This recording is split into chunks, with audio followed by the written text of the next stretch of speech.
क्या होता है अपने भारत में अखिल भारतीय प्रशासनिक सेवाएं, अखिल भारतीय प्रशासनिक सेवाएं पर सबसे बड़े उच्च सरकारी पदाधिकारियों की नियुक्ति के लिए एक आयोग है ना? समझ में आ रहा है? जैसे यूपीएससी से कौन होता है? कलेक्टर होता है, प्रशासनिक अधिकारी है, सबसे बड़ा है ना। आईपीएस होता है, प्रशासनिक अधिकारी सबसे बड़ा है ना। तो इनकी क्या करती है? नियुक्ति करता है। कौन सा आयोग? यूपीएससी है ना, यूनियन पब्लिक सर्विस कमीशन है यूपीएससी। समझ में आ रहा है? तो ये आयोग बना कब था? क्वेश्चन आ जाए कि भाई ये बना कब था? तो बना तो अंग्रेजों के समय से ही था ना। अंग्रेज कब? 1947 से पहले ही इसका क्या हो गया था? गठन हो गया था ना। जैसे मैं कहूं अगर 1919 में ये क्या आया था? एक अधिनियम आया ना, भारत सरकार अधिनियम 1919 है ना, भारत सुधार अधिनियम 1919 है ना, ठीक है। जिसे ऊपर कहें तो मॉन्टेग्यू चेम्सफोर्ड है ना, मॉन्टेग्यू चेम्सफोर्ड सुधार अधिनियम। तो सिफारिश की गई कि भाई यहाँ पर भी एक क्या होना चाहिए? सरकारी कर्मचारियों की नियुक्ति के लिए ना, बड़े बड़े अधिकारी होते हैं, अधिकारियों की नियुक्ति के लिए एक आयोग होना चाहिए ना।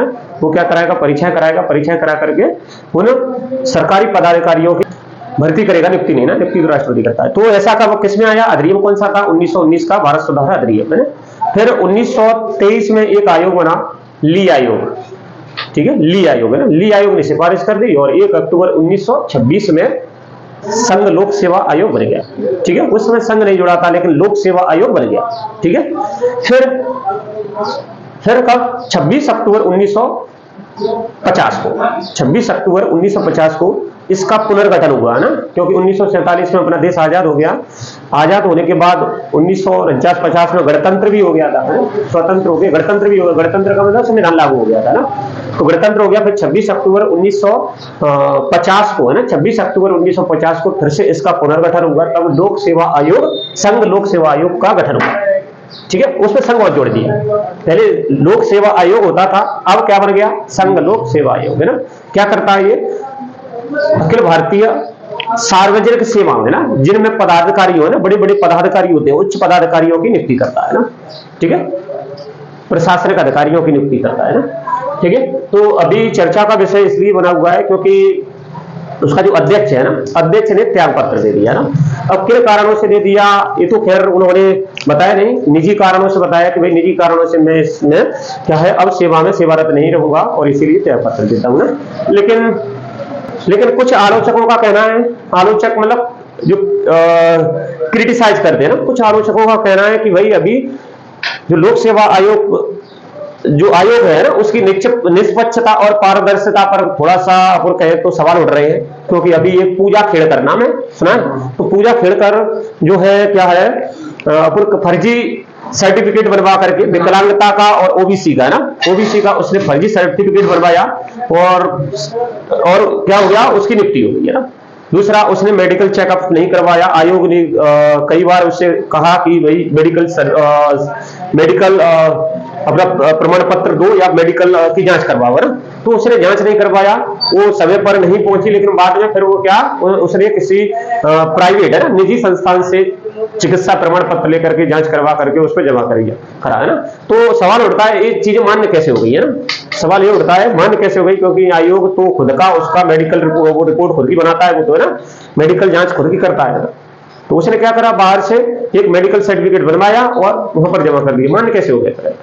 तो पूजा खेड़कर है ना। और दूसरा तीसरा मुद्दा यह है कि अभी वो क्या थी? ट्रेनिंग में थी, कलेक्टर थी, असिस्टेंट कलेक्टर है ना। तो अभी क्या थी? ट्रेनिंग में थी। तो ट्रेनिंग में मतलब अपने विशेषाधिकारों का दुरुपयोग किया, इस कारण उस पर क्या सवाल उठ रहे हैं ना। तो ये अंदरूनी मामला है उनका, ठीक है, ये हो सकता है। लेकिन उसने वो बता रहा है कि भाई मुझे निजी कारणों से क्या कर दिया है? त्याग पत्र दिया है ना, ठीक है। तो इसके बारे में अपन लिख लेते हैं 2 लाइन है ना, कि भाई हाल ही में संघ लोक सेवा आयोग के किस अध्यक्ष ने ना त्याग पत्र दिया है? क्वेश्चन आ जाएगा ना, ठीक है। अभी नियुक्त नहीं हुआ है लेकिन त्याग पत्र दे दिया ना। हाल ही में संघ लोक सेवा आयोग है ना, संघ लोक सेवा आयोग की अध्यक्ष ने है ना त्याग पत्र दिया, त्याग पत्र दिया है ना, ठीक है। क्या नाम है? क्वेश्चन आ जाए क्या नाम है, ठीक है। तो कौन है? डॉक्टर अजय नहीं, मनोज सैनी है ना, मनोज सोनी है। तो डॉक्टर मनोज सोनी है जिन्होंने क्या अध्यक्ष पद से त्याग पत्र दे दिया। कौन है? डॉक्टर मनोज सैनी, मनोज सोनी है, इन्होंने त्याग पत्र दे दिया ना। पंडित जैसा है ना, तिलक लगाता है, तुमने देखा होगा ना उसका फोटो, तुमने तो नहीं देखा होगा, इसने देखा होगा ना। ठीक है, तो ये त्याग पत्र दे दिया है ना। क्या है ये संघ लोक सेवा आयोग है, इसके बारे में तुम 2 लाइन में चर्चा कर लेते हैं ना। तो चर्चा इसलिए करेंगे क्योंकि ये आता है ना, एक तो संविधान में आ गया, दूसरा करंट में आ गया ना। तो संघ लोक सेवा आयोग, संघ लोक सेवा आयोग है, हाँ यही है, हाँ यही है। ठीक है, तो संघ लोक सेवा आयोग है ना। स्टार्टिंग में अगर इसको देखा जाए तो ना कब बना, हाँ चलिए इसे लिख लो है ना। संविधान के कौन से हैं? संविधान के भाग 14 में, भाग 14 ना, कैसे लिख सकते हैं ब्रैकेट में 14। अनुच्छेद कहां से कहां तक? अनुच्छेद अगर तुम देखें तो 315 से लेकर के 323 तक है। ठीक है, 315 से लेकर के 323 तक इसमें अनुच्छेद दिए हैं। तो ये संविधान के भाग 14 में अनुच्छेद 315 से लेकर के 323 तक इसमें जो प्रावधान दिए गए, कैसे? संघ लोक सेवा आयोग से संबंधित प्रावधान दिए गए। ठीक है, नियुक्ति हो गया, उसका कार्यावधि हो गया, त्यागपत्र हो गया, निष्कासन हो गया, निलंबित हो गया, ये सारे प्रावधान इसमें दिए है ना। क्या? नियुक्ति से संबंधित अध्यक्ष है ना, सदस्य, अध्यक्ष सदस्य की नियुक्ति, अच्छा गठन, ठीक है, गठन, नियुक्ति,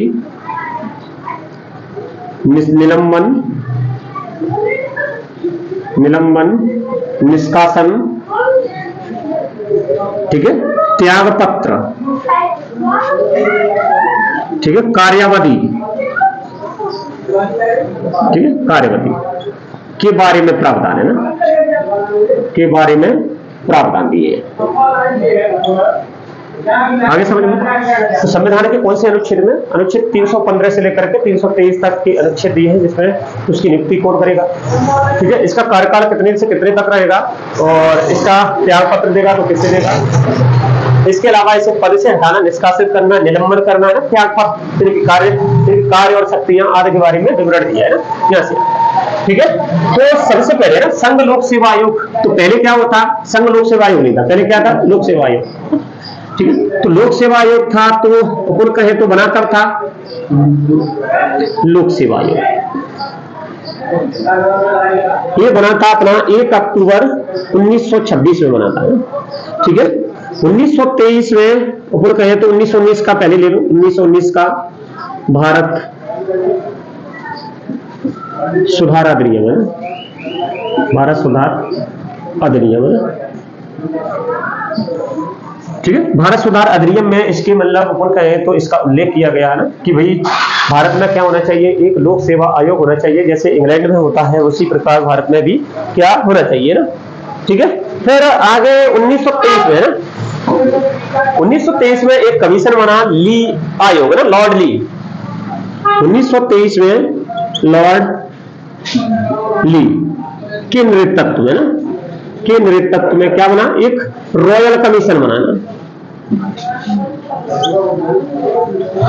रॉयल कमीशन बनाना। ठीक है, बना तो रॉयल कमीशन बना, तो इसने क्या सिफारिश की? पढ़ेंगे तो गर्मी नहीं पड़ेगी तो पढ़ेंगे कैसे ना। तो इसने क्या करा? सिफारिश की कि भाई आयोग ऐसा होना चाहिए ना। ठीक है, उसके बारे में आयोग से संबंधित सारा विवरण है ना इसमें दिया है ना। तब जाकर के पुनः कहे तो 24 मार्च है ना, 27 मार्च 1900 अगर इसका देखें तो 27 मार्च 1924 में अपनी रिपोर्ट दी इसने।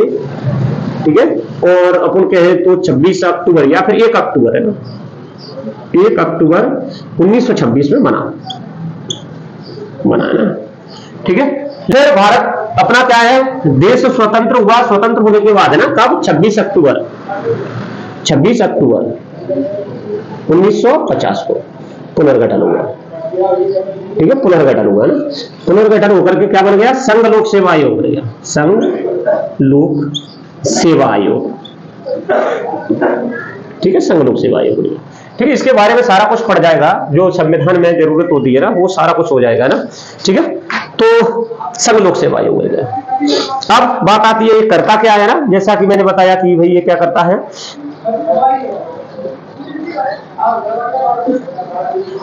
हाँ, तो मैंने कहा कि क्या करता है। ठीक है, देश में अखिल भारतीय सेवाओं से संबंधित प्रशासनिक अधिकारियों की नियुक्ति ये करता है। ठीक है, भर्ती करता है, नियुक्ति नहीं, नियुक्ति तो राष्ट्रपति करेगा, सॉरी। ठीक है, तो क्या करेगा ये संवैधानिक संस्थान तो है, संविधान में दी है ना ये संवैधानिक संस्थान, इसे यूपीएससी बोलते हैं ना। क्या है, एक संवैधानिक संस्थान है, संवैधानिक संस्थान। ठीक है, क्या करती है, प्रशासनिक अधिकारी होगी ना, प्रशासनिक अधिकारियों की भर्ती करता है। ठीक है, कलेक्टर हो गया, आईपीएस अधिकारी हो गए ना, आईएफएस है ना, इंडियन फॉरेन सर्विसेज हो गए, इनके क्या है, ये भर्ती करता है ना। अब ठीक है, भर्ती हो गई है ना, तो इसका फिर इसमें क्या होता है यहां पर देख लेते हैं ना। एक अध्यक्ष होता है, ठीक है, एक अध्यक्ष होता है, सदस्य होते हैं कितने, 10। आगे समझ में, एक अध्यक्ष और 10 सदस्य होते हैं। ठीक है, क्वेश्चन आ जाए कि भाई इसका अभी अध्यक्ष कौन है वर्तमान है ना, तो अभी बताया था मैंने कौन था, मनोज सैनी है ना। उसमें बदला, हाँ अभी बदला, मतलब नए की नियुक्ति नहीं हुई है, अपन ये कह सकते हैं ना, पुराना ही है तो उसी का नाम लिया जाएगा ना। तो वर्तमान में कौन है, मनोज सैनी है। वो तो उसके ऊपर है, मंत्रिमंडल के ऊपर सदस्य में से बन सकता है, इनमें इंचार्ज हो जाएगा अभी, फिर हो सकता है उसे पूरा चार्ज ही दे दें, है ना। तो सर कौन है इसके पहले अध्यक्ष कौन थे, तो पहले अध्यक्ष कौन थे, रॉस पार्कर थे, सर रॉस पार्कर है ना, क्या लिख देंगे, पहले अध्यक्ष सर रॉस पार्कर है ना, इसके पहले। क्वेश्चन आ जाए कि भाई वर्तमान में कौन है। ठीक है, वर्तमान में, तो वर्तमान में अभी डॉक्टर मनोज सैनी है ना, मनोज सॉरी, ये वर्तमान में अध्यक्ष है ना। इसके सदस्य कितने होते हैं, फिर आ जाए सदस्य है ना, तो 10 सदस्य होते हैं ना। ठीक है, समझ में आ रहा है। अब क्वेश्चन आता है कि भाई इन अध्यक्ष और सदस्यों की नियुक्ति कौन करता है ना, इन अध्यक्ष और सदस्यों की नियुक्ति कौन करता है। तो अनुच्छेद 315 में गठन हो गया, 316 ना, थोड़ा थोड़ा अनुच्छेद भी लिख सकते हो तुम, है ना। ठीक है, अनुच्छेद 316 है, यहां पर मैं छोटा लिख रहा हूं। ठीक है, आर्टिकल 316 में क्या नियुक्ति है ना, नियुक्ति किसकी, अध्यक्ष और सदस्यों की ना। तो कौन करता है, राष्ट्रपति करता है। ठीक है, समझ में आ रहा। क्वेश्चन आ जाए कि भाई कौन इनकी नियुक्ति करता है, तो फिर कहते हैं भाई राष्ट्रपति इनकी नियुक्ति करता है। फिर तो अध्यक्ष है ना, अध्यक्ष की नियुक्ति, अध्यक्ष और सदस्यों की नियुक्ति राष्ट्रपति करता है। कार्यकाल इनका कितना होता है, 6 वर्ष या फिर 65 वर्ष के लिए, 6 वर्ष और 65 वर्ष के लिए होता है ना। जो भी पहले आए वो क्या करते हैं, फिर अपना क्या सेवानिवृत्त हो जाते हैं ना। तो क्वेश्चन आ जाए कि भाई कार्यकाल इनका कितना होता है, कार्यकाल कितना, 6 वर्ष और 65 वर्ष। ठीक है, जो भी पहले हो, जो भी पहले हो। ठीक है, क्वेश्चन आ जाए मतलब जैसे कोई व्यक्ति है ना 65 वर्ष का नहीं हुआ है, लेकिन उसका कार्यकाल कितना हो गया, 6 वर्ष पूरा कर लिया, तो फिर वो सेवानिवृत्त हो जाएगा। तो मान के चलो उसका कार्यकाल 6 वर्ष नहीं हुआ है ना, और वो 65 वर्ष का पहले हो गया, तो भी क्या होगा, सेवानिवृत्त हो जाएगा। आगे समझ में, 6 वर्ष और 65 वर्ष जो भी पहले हो वो क्या होगा, सेवानिवृत्त हो जाएगा ना। ठीक है, नियुक्ति मैंने कहा कि केंद्र सरकार या राज्य में, तो राज्य सरकार कौन, राष्ट्रपति करता है ना। फिर आ जाए क्वेश्चन है ना कि भाई पद से हटाना है इसको, तो ये क्या कर रहे हैं, हटा सकते हैं इसको, राष्ट्रपति ही पद से हटाएगा ना। किस किस कारण, मान के चलो कोई दिवालिया है, कोई पागल है, मानसिक विकृत है, या फिर ऊपर कहे तो ये अध्यक्ष के पद के साथ ही वो क्या अन्य सरकारी सेवाओं में क्या पर कार्यरत है, तो भी वो पद से हटा जा सकता है ना। समझ में आ रहा है, उसे इस्तीफा देना पड़ेगा या फिर पद से हटा दिया जाएगा ना। ठीक है। और अभी अगर अपन देखें तो इसका हेडक्वार्टर दिल्ली में है, समझ में आ रहा है। इसका हेडक्वार्टर अभी देखें तो कहां है, दिल्ली में है ना। अच्छा, इसका हेडक्वार्टर है, आयोग का हेडक्वार्टर है ना, नई दिल्ली। ठीक, और कितने कार्य गए हैं। ठीक, इतना ही काफी है अपन को ना भाई। 25 जून को क्या मनाया गया, 25 जून को अभी क्या मनाया गया, कुछ ना जाए कि भाई 25 जून को, है ना, ठीक है, कुछ ना जाए कि भाई 25 जून को क्या मनाया गया ना। तो 25 जून 1975 को ना क्या हुआ, देश में आपातकाल लगाया गया। आपातकाल है ना, आपातकाल लगाने का से क्या होता है देश में, तो राज्यों की, राज्य सरकार की, है ना, सारी शक्ति कहां पहुंच जाती है, केंद्र के हाथ में पहुंच जाती है, राज्य सरकार के हाथ में कुछ भी नहीं रहता ना। दूसरा, अपने पास जो संवैधानिक अधिकार है ना, वो भी क्या निलंबित हो जाते हैं, हट जाते हैं, मतलब कुछ प्रावधानों को छोड़कर, कुछ मौलिक अधिकारों को छोड़कर के, जैसे जीने का अधिकार हो गया उसे छोड़ दिया जाए ना, आर्टिकल अपन कह सकते हैं 21 है, अगर वो एक मौलिक अधिकारों को छोड़कर सारे निलंबित हो जाते हैं, किसी के पास कोई संवैधानिक अधिकार नहीं होता है। और ऐसा किस लिए होता है, क्योंकि देश में क्या हो जाता है, राष्ट्रीय आपातकाल लग जाता है। राष्ट्रीय आपातकाल किन कारणों से लगता है, जैसे किसी ने युद्ध कर छेड़ दिया हो, पाकिस्तान ने अपन पे युद्ध हमला कर दिया हो, चीन ने कर दिया हो, है ना, भारत और पाकिस्तान, भारत और चीन के साथ युद्ध हो गया हो, समझ में आ रहा है। और 3 कारण है, मतलब अपन कह सकते हैं आंतरिक अशांति। तो 25 जून है ना, 25 जून को जैसे भाजपा सरकार आ गया अभी, है ना, तो भाजपा जबरदस्ती का संविधान हत्या दिवस बना दिया है। उसने क्या घोषित कर दिया है, संविधान हत्या दिवस घोषित कर दिया है, किसने, भाजपा पार्टी के ना, तो सरकार भी अभी उन्हीं की चल रही है ना। तो 25 जून को क्या घोषित कर दिया है भाजपा ने, संविधान हत्या दिवस है। संविधान हत्या दिवस क्यों मनाया जा रहा है, क्योंकि 25 जून 1975 को राष्ट्रीय आपातकाल घोषित कर दिया, समझ में आ रहा है, राष्ट्रीय आपातकाल है ना। तो पुण्य संविधान में पढ़ा था, 1975 में कौन थी, इंदिरा गांधी थी, है इंदिरा गांधी। तो इंदिरा गांधी ने क्या करा, जैसे मैंने बताया इलाहाबाद हाईकोर्ट ने उसको निलंबित कर दिया, लोकसभा की सदस्यता से निलंबित कर दिया, ठीक है। तो देश में थोड़ा असंतोष फैल गया, तो इंदिरा गांधी ने क्या करा, बड़े बड़े जो नेता थे, राष्ट्रीय स्तर के, अंतर्राष्ट्रीय स्तर के देश में नेता थे, उनको नजरबंद करा और 25 जून को राष्ट्रीय आपातकाल लगा दिया, समझ में आ रहा है, राष्ट्रीय आपातकाल लगा दिया। तो राष्ट्रीय आपातकाल किस लिए लगाया, मैंने कहा कि उसे निलंबित किया, लोकसभा की सदस्यता किसने, इलाहाबाद हाईकोर्ट ने ना, ठीक है। उसके समर्थकों ने क्या कर दिया, हड़ताल कर दी और फिर उसने उसका फायदा उठा करके ना, इंदिरा गांधी ने आंतरिक अशांति का फायदा उठा करके उसने राष्ट्रीय आपातकाल लगा दिया और बड़े बड़े जो नेता थे उनको जेल में डाल दिया, ठीक है, नजरबंद कर दिया, जेल में डाल दिया, कैद कर दिया ना। तो इस कारण, और ये लगा कब तक था, 25 जून 1975 से लेकर के 21 मार्च 1977 तक, है ना, करीबन 8 महीने तक लगा था ये, 1977 तक राष्ट्रीय आपातकाल चलता रहा ना। तो इस कारण 25 जून को किसने, भाजपा सरकार ने ना, या आप कहें तो अभी वर्तमान में जो सरकार है उसने 25 जून को संविधान हत्या दिवस मनाने की घोषणा की है। आगे समझ में, ठीक है, क्वेश्चन आ जाए कि भाई कब की है, अब की है, किसने की है, सरकार ने की है ना, ठीक है। तो उस समय कौन थे राष्ट्रपति, फखरुद्दीन अली अहमद, है ना। तो फखरुद्दीन अली अहमद वहां के 1975 में अपने देश के राष्ट्रपति थे और लगातार इसको कौन है, राष्ट्रपति ही लगाता है, राष्ट्रीय आपातकाल कौन लगाता है, राष्ट्रपति लगाता है, ठीक है। लेकिन काम था राष्ट्रपति का, लेकिन संविधान में कहा गया है कि भाई राष्ट्रपति तो लगाएगा, लेकिन इसकी सिफारिश कौन करेगा, मंत्रिमंडल करेगा, है ना। प्रधानमंत्री की अध्यक्षता में जो मंत्रिमंडल बनता है वो सिफारिश करेगा और राष्ट्रपति पर उस पर हस्ताक्षर करके राष्ट्रपति राष्ट्रीय आपातकाल घोषित कर सकता है। आगे समझ में। तो प्रधानमंत्री कौन थी, इंदिरा गांधी, तो कैबिनेट उसी की, तो उसने क्या करवा दिया, राष्ट्रीय आपातकाल लगा दिया ना। कारण क्या था, मैंने कहा कि उसने आंतरिक अशांति का फायदा उठाया ना, मतलब वो कह सकते हैं संविधान में जो उपबंध है ना उनका फायदा उठाया ना, संविधान का गलत तरीके से दुरुपयोग किया गया मान लो एक तरह से, ठीक है।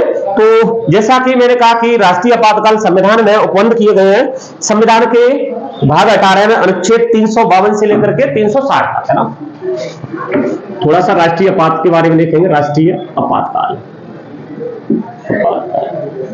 ठीक है, राष्ट्रीय आपातकाल संविधान में कहां दिए गए हैं, संविधान के अनुच्छेद है ना, संविधान के भाग है, भाग 18 है, अनुच्छेद 352 से लेकर के 360 तक दिए, यहां से यहां तक अनुच्छेद दिए, ठीक है। और राष्ट्रीय आपात में कारण क्या होती है, जैसे मैंने कहा युद्ध या बाहर से कोई आक्रमण कर दे या फिर आंतरिक अशांति, कितने 3 कारण होते हैं। राष्ट्रीय आपातकाल कब लगाया जाता है, जब देश में क्या चल रहा हो, युद्ध हो रहा हो, किसी अन्य देश से उन्हें युद्ध करना पड़ रहा हो, जैसे पाकिस्तान हो गया, तुम्हारा चीन हो गया, तुम्हारा नेपाल हो गया ना, अपने पड़ोसी देशों से या किसी अन्य देश से युद्ध करना पड़ रहा हो। दूसरा, बाह्य आक्रमण है ना, बाह्य आक्रमण है ना, किसी अन्य देश ने अपन से क्या कर दिया हो, उन पर आक्रमण कर दिया हो। ठीक है। तीसरा अन्य कारण था आंतरिक अशांति। क्या था? आंतरिक अशांति है ना,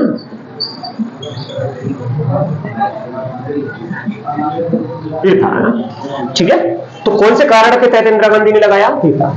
ठीक है। जैसा कि मैंने बताया, इलाहाबाद हाईकोर्ट ने क्या कर दिया, उसको लोकसभा की जो सदस्यता दी है ना, उससे निलंबित कर दिया इंदिरा गांधी को। ठीक है। अयोग्य घोषित कर दिया। तो अयोग्य घोषित कर दिया तो उनके समर्थकों ने क्या कर दिया, आंदोलन कर दिया। और ऐसा इंदिरा गांधी को लगा कि देश में क्या है, आंतरिक अशांति है। तो आंतरिक अशांति है तो उसने बड़े बड़े नेताओं को क्या नजरबंद कर दिया, जेल में डाल दिया, कैद कर दिया ना। और जाकर के उसने क्या कर दिया, देश में राष्ट्रीय आपातकाल घोषित कर दिया। आगे समझ में? किस कारण से? इस कारण, ये कारण था ना, यहां लिख सकते हैं ना, कारण से इंदिरा गांधी ने। ठीक है। इंदिरा गांधी ने 25 जून है ना 1975 को, 25 जून 1975 से लेकर के 21 मार्च कब 1977 तक देश में राष्ट्रीय आपातकाल लगाया। देश में राष्ट्रीय आपातकाल लगाया।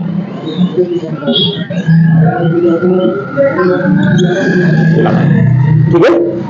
मतलब संविधान में ये उपबंध किसके लिए है भाई? कहीं युद्ध चल रहा है तो ऊपर क्या करें भाई, अपने देश की जनता की सुरक्षा करना अपना पहला कर्तव्य होता है। तो राज्य सरकारों का निलंबन किया जाए, राज्य सरकार किसी मतलब की नहीं है, तो क्या केंद्र सारी शक्ति है अपने ऊपर ले लेता है ना। समझ में आ रहा है? केंद्र के हाथों में सारी जिम्मेदारियां, सारी शक्तियां होती हैं। ठीक है। तो था तो ये अच्छे के लिए, समझ में आ रहा है? देश की सुरक्षता, एकता, अखंडता है ना, शांति, लोकतंत्र या संप्रभुता बनाने के लिए था। लेकिन इंदिरा गांधी ने इसका दुरुपयोग किया। दूसरा कारण है बाह्य कारण है ना, बाह्य आक्रमण। अगर कोई बाह्य आक्रमण कर देता है तो भी देश की सुरक्षा, एकता, अखंडता ये बनी रहनी चाहिए ना। इसके लिए आंतरिक शांति होती है तो भी केंद्र के हाथों में सारी शक्तियां चली जाती है ना। लेकिन इंदिरा गांधी ने इसका दुरुपयोग किया। आगे समझो, जब ये दुरुपयोग किया तो फिर जब 1977 में जाकर के राष्ट्रीय आपातकाल जो है क्या हुआ, समाप्त हुआ। तो समाप्त होने के बाद है ना, फिर संविधान में हाल ही संशोधन करना पड़ा कि भाई ऐसा नहीं होना चाहिए। राष्ट्रीय आंतरिक शांति की जगह पर क्या करते हैं, सशस्त्र विद्रोह करते हैं। समझ में आ रहा है? कब? 44वां संविधान संशोधन हाल इसी कारण करना पड़ा। 44वां संविधान संशोधन है ना, 1978 में हुआ। ठीक है। तो आंतरिक अशांति है ना, राष्ट्रीय आपातकाल में ना, राष्ट्रीय आपातकाल में आंतरिक अशांति की जगह ना, आंतरिक अशांति की स्थान पर है ना, के स्थान पर क्या जोड़ दिया गया? सशस्त्र विद्रोह है ना, सशस्त्र विद्रोह जोड़ दिया ना, शब्द जोड़ा गया ना। आगे समझ में? क्योंकि उस शब्द का इंदिरा गांधी ने फायदा उठाया। अब अम्बेडकर जी ने संविधान तो अच्छे से बनाया। उन्होंने पहले ही कह दिया कि भाई संविधान, किसी भी देश का संविधान तब तक अच्छा। एक और क्वेश्चन देखते हैं, बिना लाइट मजा नहीं आता। तो क्वेश्चन है कि 21 जुलाई से लेकर के 31 जुलाई तक है ना, 2024 तक है ना, विश्व विरासत समिति की 46वां सत्र कहां आयोजित किया जाएगा है ना, क्या किया जा रहा है ना? 21 जुलाई से लेकर के 31 जुलाई 2024 तक का यूनेस्को की विश्व विरासत सूची है ना, विश्व विरासत सूची का 46वां सत्र का आयोजन कहां किया जा रहा है ना, कहां किया जा रहा है। ठीक है। तो अभी चल रहा है, इस कारण ये चर्चा में बना हुआ है। ठीक है। तो अपने जो देश के प्रधानमंत्री हैं, माननीय प्रधानमंत्री नरेंद्र मोदी जी ने इसका क्या करा, उद्घाटन किया है अभी है ना। और विश्व विरासत समिति का जो सत्र था उसको संबोधित भी किया और उद्घाटन भी किया ना। ठीक है। तो कहां पर है? नई दिल्ली के भारत मंडपम में ना, नई दिल्ली में। भारत मंडपम आयोजन हो रहा है ना, ठीक है। उद्घाटन अपन का है तो उद्घाटन है ना, किसने किया? माननीय प्रधानमंत्री नरेंद्र मोदी जी है ना, ठीक। अब क्वेश्चन करंट का, क्वेश्चन करंट का भी हो गया। अब यूनेस्को होता क्या है ना, तो अपन बहुत बार पढ़ चुके हैं। यूनेस्को जैसा कि नाम से है, United Nations Educational, Scientific and Cultural Organization, ठीक है, एंड कल्चरल ऑर्गेनाइजेशन है ना। तो ये जो यूनेस्को है ना, हिंदी में कहें तो संयुक्त राष्ट्र शैक्षिक, वैज्ञानिक, सांस्कृतिक संगठन, ठीक है। कब बना? 19 नवंबर 1940 को इसका गठन हुआ, स्थापना हुआ 45 को ना, 19 नवंबर 1945 को इसका गठन हुआ। और ये इसका गठन कहाँ हुआ? लंदन, यूके में ना। हेडक्वार्टर कहाँ है? पेरिस, फ्रांस में ना, ठीक है। क्वेश्चन आ जाए कि भाई ये करता क्या है, तो ये शिक्षा हो गया तुम्हारा, संस्कृति हो गया, ठीक है, वैज्ञानिक हो गया। इन घटनाओं की इनकी है ना, इनके सहयोग से ना देश में, विभिन्न देशों में या अंतरराष्ट्रीय स्तर पर शांति स्थापित करने का काम करता है, ठीक है। ये देखना, मैंने कभी बताया होगा, ये द्वितीय विश्व युद्ध हुआ 1939 से लेकर के 1945 तक चला, 44-45 तक चला। उसके बाद ये संस्था बनी है ना, तो उसके बाद ये संस्था, इसीलिए क्या सभी संस्थाएं जितनी बनी है शांति स्थापित करने के लिए बनी है, ठीक है। तो उसमें कहा गया कि भाई ऐसा युद्ध अब नहीं होना, बहुत हो गया, अब नहीं होना चाहिए। कैसा? द्वितीय विश्व युद्ध जैसा ना, कि अब नहीं होना चाहिए। तो अंतरराष्ट्रीय स्तर पर ऐसी संस्थाओं का गठन किया गया। पहले यूएनओ का गठन किया गया 1945 में, फिर इनका भी किया गया ना, ठीक है। उसका 24 अक्टूबर 1945 को किया गया, इसको 19 नवंबर 1945 को किया गया, ठीक है। ब्रिटेन में, लंदन में इसका क्या गठन किया गया? पेरिस में मुख्यालय है ना। इसी प्रकार 1945 में पहले उसका हो गया था, 45 में हुआ, अक्टूबर में, नवंबर में इसको हो गया, ठीक है। तो ये क्या करती है? मैंने कहा ये क्या करती है? विश्व विरासत समिति है इसकी, और ये समिति क्या करती है? अंतरराष्ट्रीय स्तर के जो स्मारक है ना, अंतरराष्ट्रीय स्तर के जो ऐतिहासिक स्मारक हैं, तो उनको क्या करती है? संरक्षण करने का काम करती है ना, अपनी सूची में शामिल करती है और उनको संरक्षण करने का काम करती है, ठीक है। तो कैसे कैसे? सांस्कृतिक तरीके से, सांस्कृतिक तरीके से, मिश्रण तरीके से, और अपन कहे तो 3 तरीके से क्या करती है? सांस्कृतिक, मिश्रित और प्राकृतिक, 3 तरीके से संरक्षण करने का काम करती है। अपने देश के कितने हैं इसमें, कितने संस्थान है ना? अपने देश के देखें तो 41-42 होंगे, वैसे मंदिर वगैरह ना करवाए देना, ठीक है। तो इसके बारे में थोड़ा सा लिख लेते हैं अपन ना। यूनेस्को हिंदी में देखें तो संयुक्त राष्ट्र शैक्षिक, ठीक है, शैक्षिक, वैज्ञानिक एवं सांस्कृतिक संगठन, सांस्कृतिक संगठन, ठीक है। इंग्लिश में अपन है ना, इंग्लिश में आ जाता है कभी कभी, इसका फुल फॉर्म बताओ तो यूनाइटेड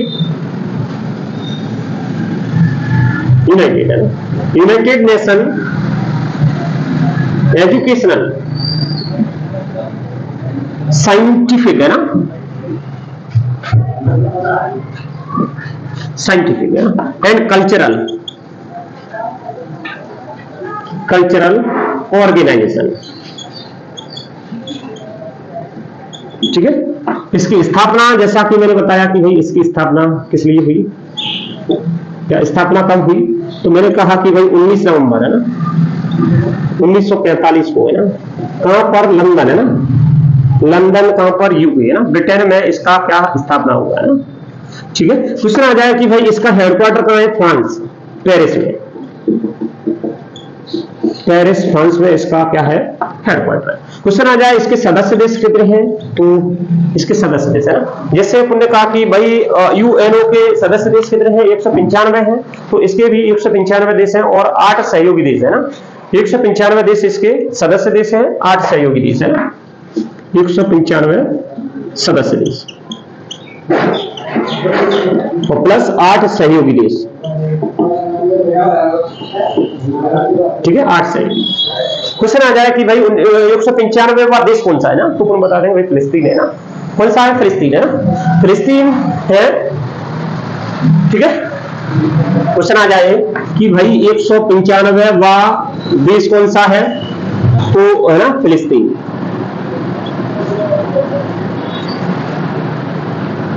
अब ठीक चल रहा है तो आवाज की वजह से, मौसम की वजह से। ठीक है, तो 195वां देश कौन सा है? फिलिस्तीन है ना। भारत की अगर बात करें तो भारत इसमें कब सम्मिलित हुआ है ना? भारत यूनेस्को में ना, यूनेस्को में 1946 में ना, तब 1946 में शामिल हुआ या फिर सदस्य हुआ। ठीक है, ऐसा क्वेश्चन है 1946 में भारत इसका सदस्य। हाँ, क्वेश्चन आ जाए कि भाई ये करता क्या है, जैसा कि मैंने बताया अंतरराष्ट्रीय स्तर पर है ना, वैज्ञानिक और सांस्कृतिक तरीकों से क्या करता है, शांति स्थापित करने का काम करता है ना। यूएनओ का ये क्या है, ये एजेंसी है ना, किसकी है? यूएन की अंतरराष्ट्रीय एजेंसी है ना, निकाय। ठीक है, अंतरराष्ट्रीय स्तर पर शांति स्थापित करने का, स्तर पर शांति स्थापित करने का, ठीक है, ठीक काम करता है ना। ठीक, अब और इसमें ना, अब इसमें क्वेश्चन आ जाए कि भाई अभी तक इसके कौन से हैं? 46 सत्र हो गए ना, 46वां सत्र अभी चल रहा है ना, 45 हो गए ना। तो विश्व की इसने कितने 11, ये क्या करता है, मैंने कहा कि भाई प्राकृतिक, सांस्कृतिक, प्राकृतिक और मिश्रित है। ये विश्व विरासत सूची घोषित करता है ना, विश्व विरासत सूची, समझ में आ रहा है? विश्व विरासत सूची घोषित करता है ना, किस किस स्तर पर है ना, मैंने कहा ये सांस्कृतिक स्तर पर, सांस्कृतिक स्तर, प्राकृतिक और मिश्रित। ठीक है, 3 सूचियां घोषित करता है। तो प्राकृतिक में कितने हैं अपने देश के, अगर देखा जाए 34 स्मारक हैं। ठीक है, स्मारक, इसमें कितने हैं? 7 स्थल है ना, और इसमें कितने हैं? 1 मिश्रित। ठीक है, 1 मिश्रित। ठीक, टोटल मिलाकर के कितने हो रहे हैं, देखना जरा, 42। ठीक है, तो अपने देश के कितने हैं? 42 स्मारक है इसमें, स्मारक। ठीक है, अपने देश के कितने हैं? 42 स्मारक में विश्व विरासत सूची में घोषित है। आगे समझ में, विश्व विरासत सूची में घोषित है ना। ठीक है, ताजमहल हो गया, लाल किला हो गया, ये पहले स्टार्टिंग करा था 1983 में, सबसे पहले इनको बनाया गया है ना। ठीक है, अभी वर्तमान में मिश्रित तो हो सकता है आ जाए मिश्रित, क्योंकि एक है तो एक वाला करंट का बनता है ना। ठीक है, मिश्रित है ना, मिश्रित वाला एक देखिए, तो देख लो ढंग से ना। ठीक है, तो मिश्रित कौन सा है? Kanchenjunga national park. ठीक है, कंचनजंगा कहाँ है? केवल एक ही लिखेंगे, मिश्रित कौन सा है? कंचनजंगा, कंचनजंगा नेशनल पार्क है ना, कहां पर है? सिक्किम में। ठीक है, विश्व की तीसरी सबसे ऊंची चोटी कंचनजंगा है ना, कहां पर है? सिक्किम में है ना। ठीक है, पहली कौन सी? माउंट एवरेस्ट, दूसरी कौन सी? K2, और तीसरी कंचनजंगा। कंचनजंगा होगी कम होगी, मतलब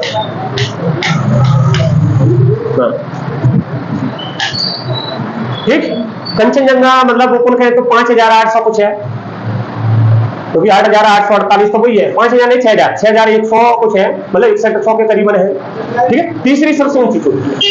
ठीक, तो कंचनजंगा में सिक्किम में क्या है? नेशनल पार्क है, जो कैसा है? मिश्रित, मतलब सांस्कृतिक और प्राकृतिक दोनों का मिश्रण है। मिश्रण में विश्व विरासत, यूनेस्को की विश्व विरासत सूची में इसको घोषित किया गया ना। ठीक है, कब घोषित किया गया? 2016 में बनाया गया है ये ना। ठीक है, क्वेश्चन आ जाए कब घोषित किया गया? 2016 में ना। फिर आ जाए तो अपने देश के कितने? 42। तो विश्व में कितने स्तर है इसके? विश्व में देखा जाए तो 168 देशों के 1199 विरासत सूची है। ये तो अपने देश की हो गई है। विश्व की आ जाए तो विश्व की कितनी है टोटल? विश्व की टोटल कितनी है? 1199 स्थल है ना। विश्व विरासत सूची में शामिल कितने स्थल है? 1199 है ना। समझ में आ रहा है? क्वेश्चन आ जाए कि सांस्कृतिक कितने हैं? तो 934 है ना। सांस्कृतिक कितने हैं? 934। यही से बन गया, 900 जोड़ देना, ठीक है, चोटी से लगा दो 934 है ना। ठीक है, क्वेश्चन आ जाए प्राकृतिक स्थल कितने हैं जो विश्व विरासत सूची में शामिल है, तो प्राकृतिक है 227, कितने हैं 227 है ना। और लास्ट वाला मिश्रित देखें तो मिश्रित में 39 स्थल ऐसे हैं जो विश्व विरासत सूची में शामिल है ना, कितने 39 स्थल। आ गया समझ में? टोटल कितने हैं 1100, टोटल भारत के कितने हैं, ठीक है। सांस्कृतिक स्मारक कितने हैं 7 प्राकृतिक है और 1 मिश्रित, ठीक है। फिर आता है क्वेश्चन कि भाई अभी हाल ही में कौन सा बना, तो फिर वही 4 याद करते हैं, कौन सा 39, 40, 41, 42 ये करते हैं। 39वां देखे ना, तो 39वां कौन सा, रामप्पा मंदिर है ना, 39वां ना रामप्पा मंदिर है ना, कहां पर है, तेलंगाना में ना, ठीक है। रामप्पा मंदिर है ना तेलंगाना में है, और स्टार्टिंग में ये आंध्र प्रदेश में आता था, अब ये तेलंगाना में ना।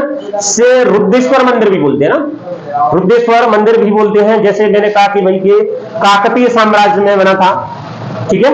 1213 ईस्वी में काकतीय राजाओं के द्वारा, उनका जो सेनापति था उनके द्वारा इसको बनाया गया, ठीक है।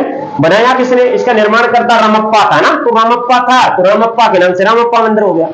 समझ में आ रहा है? कब बनाया ये, 1213 ईस्वी में ना। किसने, इसके वास्तुकार कौन थे, वास्तुकार है ना कौन थे, रामप्पा थे, ठीक है रामप्पा। तो इसीलिए इसको रुद्रेश्वर मंदिर बोलते हैं ना, रुद्रेश्वर मंदिर है। रामप्पा मंदिर किस लिए रखा गया इसका नाम, क्योंकि रामप्पा ने बनाया था ना, उसके निर्माण करता थे ना, ठीक है। फिर आ जाए 40वां कौन सा है, ठीक है। तो 40वां स्तर कौन सा, अच्छा ये बना कर था 2021 में बना था ना, ठीक है। 2021 में इसको बनाया। क्वेश्चन आ जाए कि भाई धौलावीरा ना, 40वां कौन सा, धौलावीरा। ये दोनों एक साथ हुए 2021 में, 2023 में दो हुए, कौन सा, वैशाल मंदिर और शांति निकेतन। इस प्रकार से 4 हो गए ना। ये धौलावीरा, धौलावीरा, ठीक है। कहां पर है ये, गुजरात में। कौन से, गुजरात के कच्छ में ना, तो गुजरात के कच्छ में कौन सा है, सिंध प्रदेश है ना, सिंधु घाटी सभ्यता का स्थल है ना, सिंधु घाटी सभ्यता का स्थल है ना, सभ्यता का स्थल है ना, सभ्यता का स्थल, ठीक है धौलावीरा।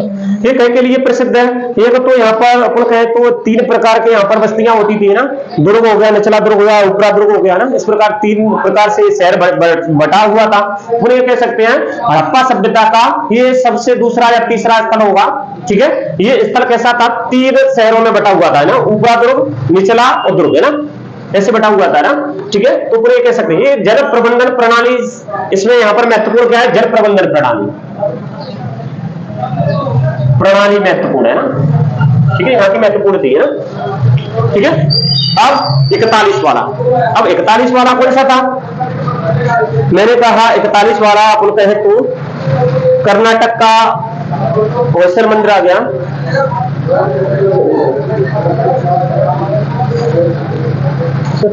पूरा नहीं गिरा, चलो जो भी है।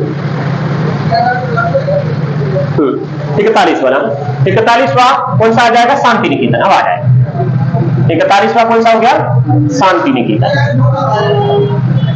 कहां पर है, वेस्ट बंगाल है ना, पश्चिम बंगाल में है, ठीक है। पश्चिम बंगाल में इसकी स्थापना किसने की, स्थापना है ना देवेंद्रनाथ टैगोर, देवेंद्रनाथ टैगोर है ना, रविंद्रनाथ टैगोर के पिताजी है ना, ठीक है। ये शायद 1863 ईस्वी 64 ईस्वी में इसकी स्थापना की है ना। यहाँ पर रविंद्रनाथ टैगोर ने क्या करा, रविंद्रनाथ टैगोर है ना, टैगोर है ना, रविंद्रनाथ टैगोर ने क्या करा, विश्व भारती विश्वविद्यालय बनाया ना, विश्व भारती विश्वविद्यालय, विश्व भारती विश्वविद्यालय की स्थापना की है ना। तो ये कौन सा है, ये 41वां है, और इसकी ये विश्व विरासत सूची में कब शामिल हुआ, तो फिर कह देंगे ये हुआ तुम्हारा 21 सितंबर है ना, नहीं सॉरी 17 सितंबर 2023 में ये कहीं में यूनेस्को में शामिल हुआ। समझ में आ रहा है, यूनेस्को की विश्व विरासत सूची में शामिल हुआ। और लास्ट वन इज द कौन सा 42, 42वां ना, 42वां कौन सा, कर्नाटक के होयसल मंदिर है ना, होयसल मंदिर समूह, ठीक है। ये क्या है, ये चट्टान को मतलब अपन कह सकते हैं काले पत्थर को काट करके, चट्टानों को काट करके मंदिरों का ये समूह बना है। कहां पर है? कर्नाटक में ना, ठीक है, कर्नाटक में ये बना हुआ है और इसको यूनेस्को की विश्व विरासत सूची में कब घोषित किया गया? तो 17 सितंबर 2023 में इसको घोषित किया गया और 18 सितंबर 2023 को इसको विश्व विरासत सूची में घोषित किया गया यूनेस्को में ना, समझ में आ रहा है? यूनेस्को की विश्व विरासत सूची में घोषित किया, ठीक है, खत्म। क्या करें?